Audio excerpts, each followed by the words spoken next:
The war criminal in chief just said an entire civilization will end tonight. I'm a veteran, an MBA, and I've been covering this war every day since it began. The President of the United States just released his most unhinged tweet yet. Quote, an entire civilization will be unalive tonight, never to be brought back again. I don't want this to happen, but it probably will. Oh, and God bless the people of Iran. That's one post. The Persian civilization has existed for over 3,000 years. He's threatening to end it and then signing off with a blessing to the Iranian people in the same breath. By the way, targeting power plants, bridges, and civilian infrastructure is about as plain of a war crime as it gets in international law. This is not a gray area. This is absolutely a war crime. And his Republican colleagues are defending it, saying that he only means roads and bridges, as if that makes it any better. Tonight at 8 p.m. Eastern Time, Trump's deadline hits, and he says that the U.S. military will start striking civilian infrastructure if the strait is not opened. This weekend, he also posted on Easter Sunday, of all days, and I'm paraphrasing for TikTok, but um, Iran will be living in hell if they don't open the strait. That's the commander in chief of the world's most powerful military. So let's talk about what Iran actually wants, because no one in the mainstream media is really covering this. Iran submitted a 10-point plan through Pakistan.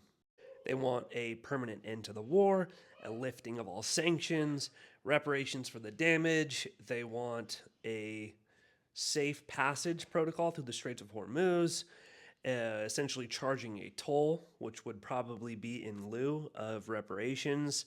And they want a regional security guarantee. They want to ensure that the United States and our greatest ally does not attack them anymore. You can agree or disagree with each item, but this is not the actions of a regime that wants to fight forever. This is a country that wants the war to stop.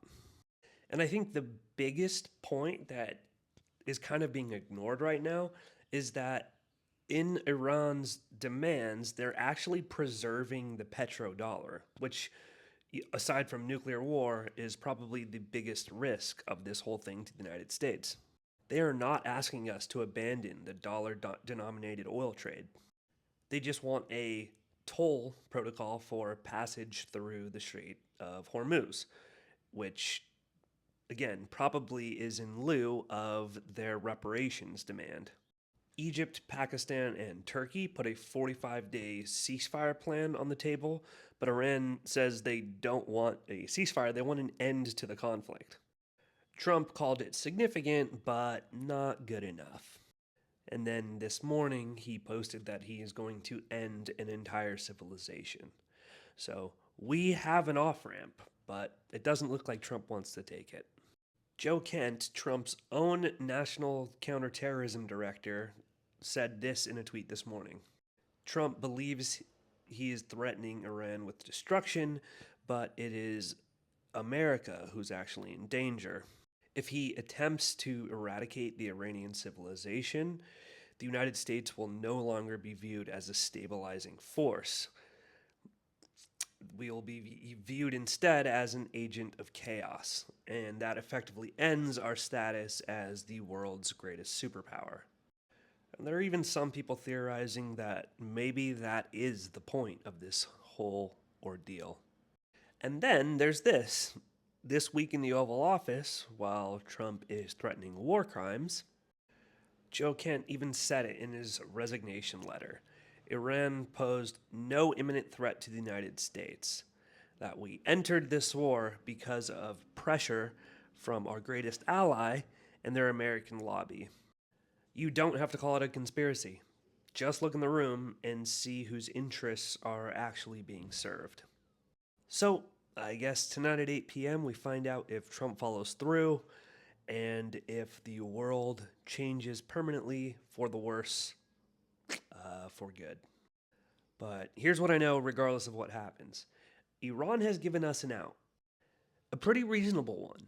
And this war costs us over $1 billion a day, just looking at dollars and cents, not even counting the lives and the soft power that we have completely destroyed around the world.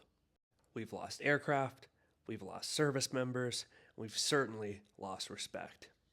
The global economy is fracturing, and the people cheering the loudest for this war have never had American interests as their first priority. So, follow for more updates. I'll be covering this closely. And let me know in the comments below. Does Trump chicken out like he always does? I guess we'll see. But boy, I sure wish Congress were alive to see this.